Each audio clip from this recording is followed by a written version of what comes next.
Hello everyone, कैसे हो आप सभी। उम्मीद करते हैं आप सभी बढ़िया होंगे, मस्त होंगे। देखिए, पिछला जो हमने शॉर्ट्स का वीडियो बनाया था, करनी का वीडियो बनाया था, उसमें कुछ छोटे छोटे और अच्छे क्वेश्चंस को हम लोगों ने देखा था, कुछ कॉन्सेप्ट को समझा था। उसमें कुछ क्वेश्चंस अभी बाकी रह गए थे क्योंकि वीडियो छोटा था, हम लोगों ने पूरा क्वेश्चंस में कवर अप नहीं कर पाया था, तो कुछ छोटे और कॉन्सेप्चुअल क्वेश्चन बाकी रह गए थे। तो उसी को लेकर के आज इस नेक्स्ट वीडियो में मैं आया हूं।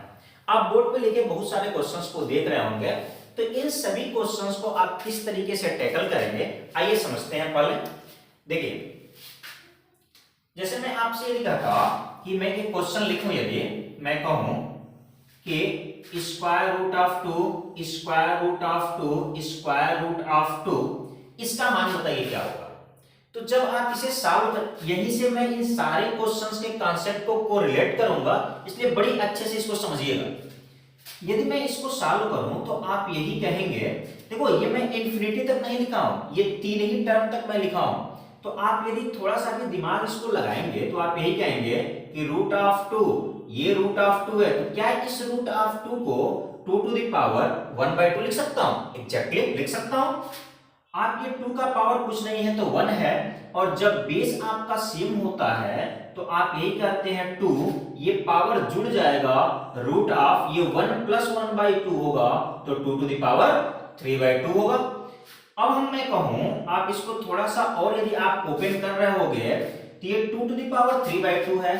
फिर इस रूट को जब हटाएंगे, चलो लिख देता हूं 2 टू द पावर 3/2, और ये होल टू द पावर 1/2 बना रहा होगा। ठीक है, अब इसे आप मल्टीप्लाई करोगे तो ये मिलेगा क्या, 2 इंटू 2 टू द पावर 3/4।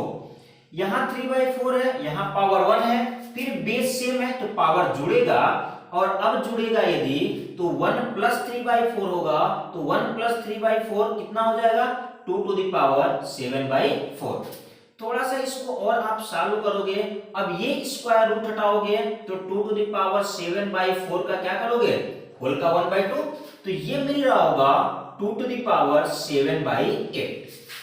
ठीक है, अब सोचो कि एक और यदि मैं 2 बढ़ा दिया तो और लंबा होगा, एक और 2 बढ़ा दिया तो और लंबा होगा। खैर इतना छोटा तो आपसे पूछेगा नहीं। अभी मैं जो क्वेश्चन दिया हूं वो देख के देखिए कि इस तरीके से करोगे तो फिर काफी मेहनत लगेगा। अब इसी कॉन्सेप्ट को थोड़ा सा मैं एक्सप्लेन करता हूं, समझिएगा। इसको थोड़ा सा इलेबोरेट यदि मैं करूं तो आप क्या कह सकते हो कि इसी चीज को मैं ऐसे लिख दूं, 2 टू द पावर, ठीक है, 2 to the power 0 plus 2 to the power 1 plus 2 to the power 2, ठीक है, बाई ये 2 टू द पावर 3। कोई दिक्कत है क्या? मैं आपसे कहूं कि इस चीज को मैं लिख क्या रहा हूं, इसी चीज को मैं यहां पे आपको लिख के दिखा दूं फिर से। यदि यहां 9 दिख रहा हो तो कि आप इस चीज को यहां पे लिख कैसे सकते हैं कि क्या मैं इसी चीज को लिखूं ऐसे, 2 to the power 0 plus 2 to the power 1 plus 2 to the power 2, ठीक है, बाई 2 टू द पावर 3। क्या इसका ये दोनों सेम है कि नहीं? देखो जब आप इसको सॉल्व करोगे तो 4 2 6 1 7 और 2 का पावर क्यूब 8, 7/8 आ गया। अच्छा, इसको मैं इस तरह क्यों लिखा? देखिए इसका बेनिफिट समझिएगा। अब इस क्वेश्चन में देखो, यहां पर ये जो आपका 2 लिखा हुआ है, इसका हमें स्क्वायर रूट निकालना है। यहां पे जो होता है, यहां कुछ नहीं लिखा है तो आप जानते हैं 2 होता है, ठीक है, 2 को हम लिखते हैं नहीं।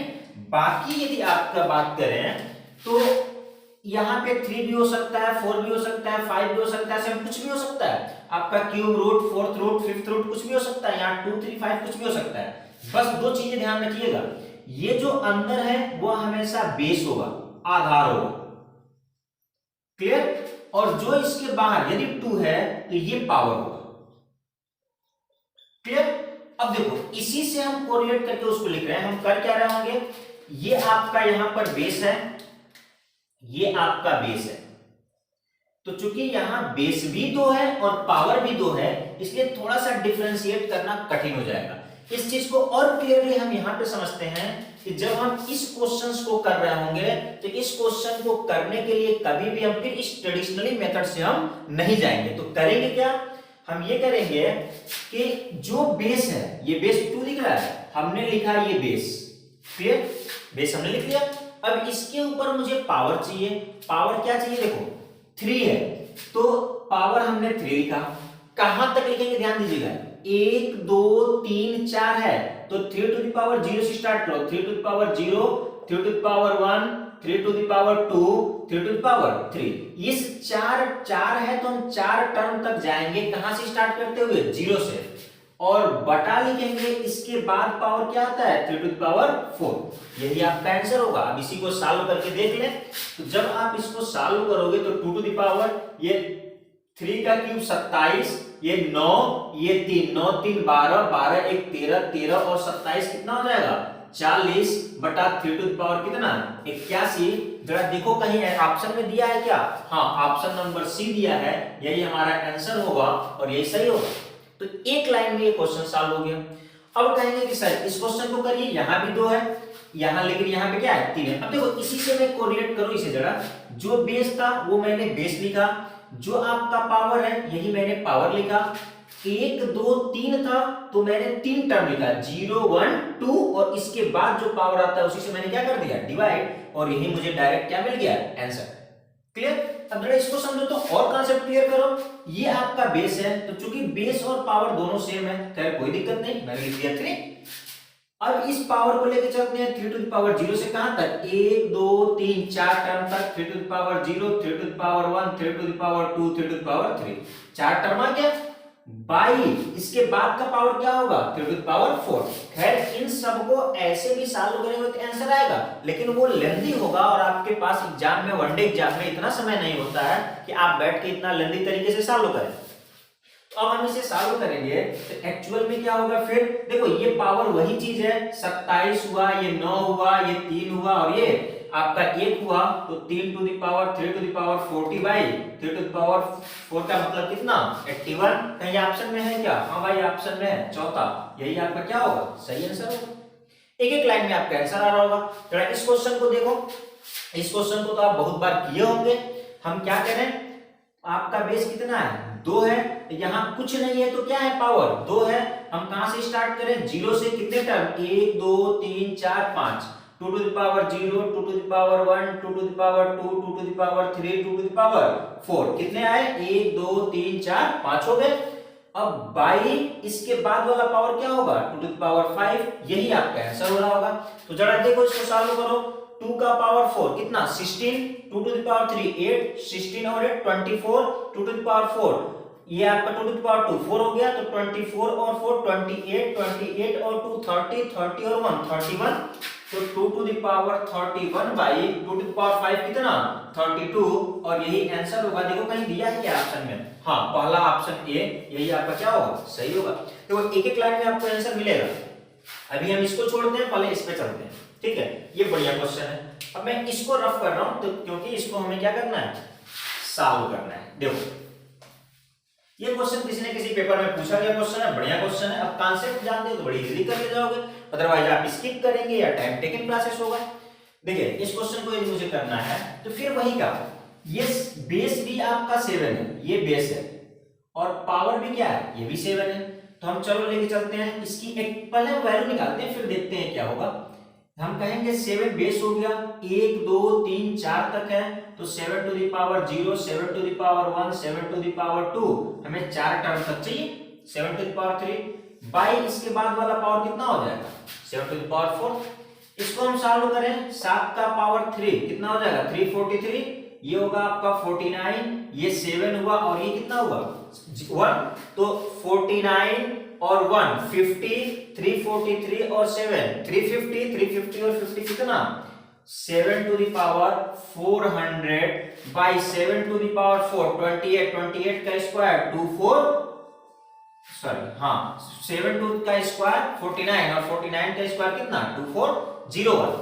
अब जरा देखो ये कह रहा है आपके अकॉर्डिंग तो इतना आया, लेकिन ये कह रहा है नहीं भाई इसकी वैल्यू कितना है, कितना, मतलब आपके according 7 to the power 400 by 2401, इसकी वैल्यू दिया है 49 to the power x by y, तो मुझे निकालना था x प्लस y कितना होगा। तो जरा देखो हम इस फॉर्मेट में इसे कन्वर्ट करें तो क्या मैं इसे लिख सकता हूं 7 का square whole to the power 200/2401 equal कितना हो जाएगा भाई 49 टू द पावर x/y। ये कुछ और नहीं, 7 का स्क्वायर ये कुछ और नहीं, ये है क्या एक्चुअल में, ये 49 ही तो है।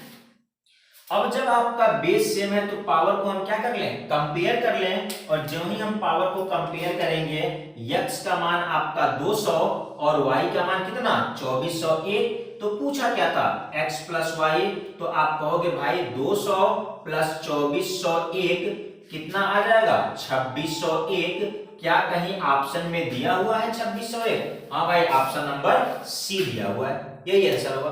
देखो एक छोटे से कॉन्सेप्ट को यदि आपने छोटे से जनरलाइज किया तो बड़े इजीली इस सारे क्वेश्चंस को कर सकते हैं। अब देखो किसी के दिमाग में ये आ रहा होगा कि सर ये 10 टर्म तक दे दिया जाए तो, ये 15 पद तक दे दिया जाए तो, ठीक है, उस केस में क्या हम इस तरीके से करेंगे क्या? नहीं भाई, उस केस में नहीं करोगे। यदि आपको ये ध्यान से थोड़ा सा देखेंगे और थोड़ा सा आपको मैथ का कॉन्सेप्ट पता होगा तो ये 3, ये 1 है, ये 3 है, 3 square 3 to the power cube, ये पावर बढ़ रहा है।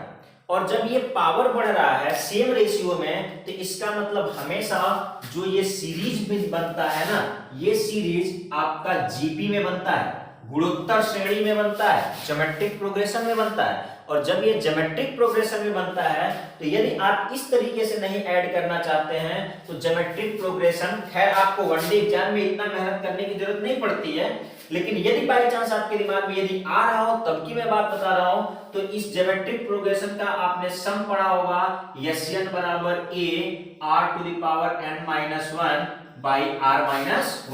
r क्या होता है? कॉमन रेशियो होता है, सर्वांतर होता है। a क्या होता है? प्रथम पद। ये कब होता है? जब r ग्रेटर देन क्या होगा 1 होगा। और यही आपका 1 minus R to the power n या 1 माइनस आर हो जाएगा कब? जब r इज लेस देन 1 होगा। खैर आपको इतना ज्यादा जानने की, खैर एसएससी, रेलवे, बैंक और लेखपाल वगैरह के लिए इतना जानने की जरूरत है नहीं। बस आप इतना जानिए कि जब भी इस तरह का क्वेश्चन आएगा हम दो चीजें कवर अप करेंगे, एक बेस देख रहे होंगे, एक पावर देख रहे होंगे। हम जो बेस होगा उसको बेस में लिखेंगे, ये जो पावर है इसी पावर को लेके चलेंगे। कितने टर्म तक है? 1 2 3 4 5, जहां तक है जितने पद हैं इसमें उतने ही पद ऊपर लिखेंगे। यहाँ 1 2 3 4 है तो हम यहाँ 4 लिखे, और जहां पावर एंड हो रहा है उसका अगला पावर से क्या कर देंगे? डिवाइड। वही हमारा आंसर हो जाएगा और हमें कुछ नहीं करना होगा। जैसा कि मैं एक क्वेश्चन छोड़ के रखा हूं, ठीक है, आप समझ गए होंगे कि मैं ये क्वेश्चन छोड़ के रखा हूं, इसलिए छोड़ के रखा हूं कि ये आपके लिए क्या है, होमवर्क है। और इस क्वेश्चन को करिएगा और कमेंट बॉक्स में इसका आंसर जरूर दीजिएगा। एक छोटा सा कंसेप्ट और मैं आपको यहीं पे बता दूं, मैं इसको मिटा रहा हूं, ठीक है, मैं यहीं पे एक छोटा सा कंसेप्ट, खैर आप लोग जानते होंगे इसलिए मैंने उसको डिस्कस नहीं किया, बहुत इजी सा है कि सर ये मल्टीप्लिकेशन में यदि इनफाइनाइट तक जा रहा होगा तब क्या होता है।